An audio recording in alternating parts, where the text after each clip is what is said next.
Welcome to the Youthful Kitchen Cultivators by the Meal Prep Artists. Happy Tuesday, everybody. This is Danielle. Thank you for joining me. We are going to make homemade broth.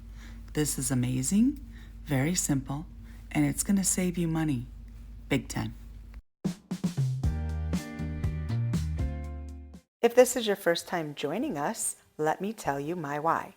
I have always loved working in the food industry as a server, bartender in the restaurant business. I grew up on a large farm in the Midwest that gave me inspiration to help others learn how to eat wisely and how to spend money sensibly on food, especially when it comes to growing your own. So I also am working on teaching everybody, especially the youth, How to grow their own food and bring it straight from the garden right to their table. So, a little backstory on this. I have always known how to make my own broth, except for when I very first started making my own broth, I thought you had to use like the little bouillon cubes and water. Now I know that you don't have to do it that way. I mean, you can, yes, but if you want some healthy broth and different flavors of broth, different kinds of broth, you can make your own. So I'm very excited to share all this with you guys so you can start making your own broth and saving a lot of money. The broth in the stores, those prices have gone up so much. I was so shocked, and I thought it would be great to do this podcast. So let's go make some broth. Okay, you're going to want to grab 2 onions. It doesn't matter if they're red onions or white onions, or mix it up. Grab 2 carrots and also grab some, I use mushrooms. I'm trying to think. Any other vegetables you would like to throw it in there. We're just making vegetable broth. I will get into more details on how to make different flavors of broth later, but for right now, we're just focusing on vegetable broth. I used my pressure cooker and 6 cups of water to make my broth.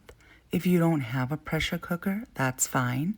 You can just add 6 cups of water to a pan on the stove, boil it. Make sure you boil it for quite a while, at least 30 minutes. Slow cook it, 4 hours, maybe even 8 hours. When I pressure cooked mine, I did it for 2 hours. I wanted to make sure I was able to use all of the nutrients possible out of the vegetables. When I was done, I just let it cool down. I didn't do the steam option. And then I separated it into 3 separate quart jars. And if you want to seal those, you can have them sealed and save them.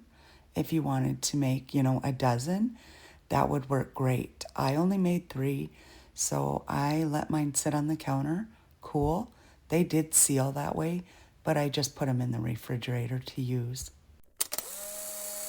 So when you separate your vegetables from your liquid, you're going to have kind of this mushy stuff left over, which I know a lot of people may compost it.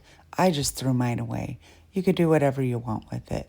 If you didn't add seasoning already, go ahead and add seasoning before you put your lids on. And some people don't put any seasoning in theirs at all. Now, if you wanted to have some type of beef, pork, or chicken broth, instead of all the vegetables, you're just going to use whatever type of meat or bone that you want and do the same thing, exactly the same. So easy, so amazing, so much cheaper than the store. Remember, cooking is always a personal choice, so feel free to mix up, mess around, and just have fun with all the ingredients on this. I hope you have fun making whatever broth you desire. Make sure to share this podcast with all your friends and family. I appreciate it. Woo! I have started collecting different sponsors, so if you are interested in me sponsoring any of your food items, please feel free to reach out to us using the text message button. Check out my Linktree shop. The link is in the podcast notes. Everything that I use in my kitchen is in there. Feel free to shop around. Join me next week where we will be making burrito asada ramen. Bye, friends. See you next week.